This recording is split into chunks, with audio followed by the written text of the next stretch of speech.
ये कहानी है एक ऐसे क्रांतिकारी की जिसने आज़ादी के लिए सब कुछ दांव पर लगा दिया। नाम था सुभाष चंद्र बोस। 1897 में कटक में जन्मे बोस बचपन से ही तेज और देशभक्त थे। उन्होंने आईसीएस जैसी कठिन परीक्षा पास की, लेकिन अंग्रेज़ों की गुलामी उन्हें मंजूर नहीं थी। उन्होंने नौकरी छोड़ दी और आज़ादी की लड़ाई में कूद पड़े। कांग्रेस में शामिल होकर उन्होंने महात्मा गांधी के साथ काम किया, लेकिन उनकी सोच अलग थी। वो मानते थे कि आज़ादी लड़कर ही मिलेगी।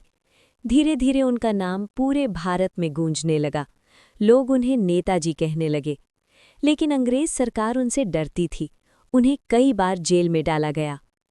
1941 वो साल जिसने इतिहास बदल दिया। एक रात सुभाष चंद्र बोस अपने घर से गायब हो गए। वो भेस बदलकर अंग्रेज़ों की नज़रों से बचकर भारत से निकल गए। उनकी ये यात्रा बेहद खतरनाक थी। काबुल से होते हुए वो जर्मनी पहुंचे। वहां उन्होंने जर्मनी के नेताओं से मुलाकात की और भारत की आज़ादी के लिए समर्थन मांगा। लेकिन उनका असली लक्ष्य था एशिया। फिर शुरू हुआ इतिहास का सबसे साहसी सफ़र। पनडुब्बी यानी सबमरीन से हज़ारों किलोमीटर का सफ़र। समुद्र के अंदर मौत हर पल करीब थी, लेकिन उनका हौसला अटूट था। आखिरकार वो जापान पहुंचे और वहीं उन्होंने बनाई आज़ाद हिंद फौज INA। ये फौज सिर्फ सेना नहीं थी, ये भारत की आज़ादी का सपना थी। फिर आया वो ऐतिहासिक नारा, तुम मुझे खून दो, मैं तुम्हें आज़ादी दूंगा। इस नारे ने पूरे देश में आग लगा दी। हज़ारों नौजवान INA में शामिल हो गए। महिलाएं भी पीछे नहीं रहीं। रानी झांसी रेजिमेंट बनी।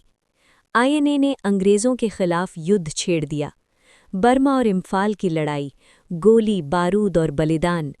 INA के सैनिकों ने जान की बाजी लगा दी। हालांकि संसाधनों की कमी थी, लेकिन उनका जज्बा असीम था। फिर आया एक कठिन मोड़। जापान की हार के बाद INA कमज़ोर पड़ने लगी, लेकिन नेताजी हार मानने वालों में से नहीं थे। 1945 एक रहस्यमयी घटना। कहा जाता है कि उनका विमान दुर्घटनाग्रस्त हो गया, लेकिन आज भी ये एक रहस्य है। क्या नेताजी सच में शहीद हो गए या वो कहीं और जिंदा थे? ये सवाल आज भी लोगों के दिल में है। लेकिन एक बात तय है, उनका मिशन, उनका सपना आज भी जिंदा है।